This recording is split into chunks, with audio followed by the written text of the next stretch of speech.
Talons sur le parquet, musique ou aboiement intempestif. Le voisinage occasionne parfois quelques nuisances. Alors aujourd'hui, l'Instant Conso vous explique comment faire quand les discussions amicales et diplomatiques ne suffisent plus.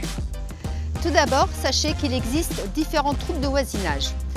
Certains sont qualifiés de normaux, d'autres d'anormaux. Les troubles normaux sont des odeurs, des gênes visuelles ou des bruits de voisinage communs.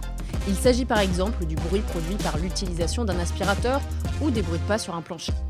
Ces troubles ne sont pas punissables à moins qu'ils soient répétitifs, intensifs et qu'ils durent dans le temps. Ces troubles deviennent alors ce qu'on appelle des troubles anormaux.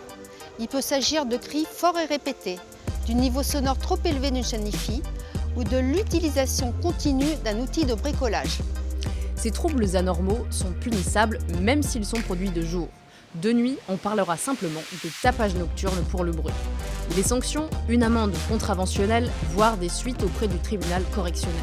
Sachez de plus que des troubles sonores produits la nuit sont considérés comme des troubles anormaux, même s'ils ne sont pas répétitifs, intensifs ou qu'ils durent dans le temps. Si votre voisin est l'auteur d'un tapage nocturne flagrant ou si, en plein jour, il vous insulte parce que vous lui reprochez de faire trop de bruit, vous pouvez demander à la police ou à la gendarmerie de se déplacer pour constater les nuisances. Si les nuisances sonores sont plus subtiles à détecter, des vibrations par exemple, réunissez le plus de preuves possible. Témoignages écrits d'autres voisins, constat d'huissier de justice, expertise du service d'hygiène de votre mairie. Si vous vivez en copropriété, son règlement peut prévoir que dans les parties privatives, les occupants doivent se comporter de façon à ne pas nuire à autrui. Enfin, sachez que tout locataire a l'obligation d'utiliser paisiblement les lieux loués. Dans le cas inverse, il risque une rupture de son bail par son propriétaire. En bref, les troubles normaux ne sont pas punissables, sauf s'ils sont répétitifs, intensifs et qu'ils durent dans le temps.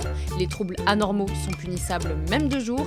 Et enfin, en cas de tapage nocturne flagrant, vous pouvez contacter la police ou la gendarmerie.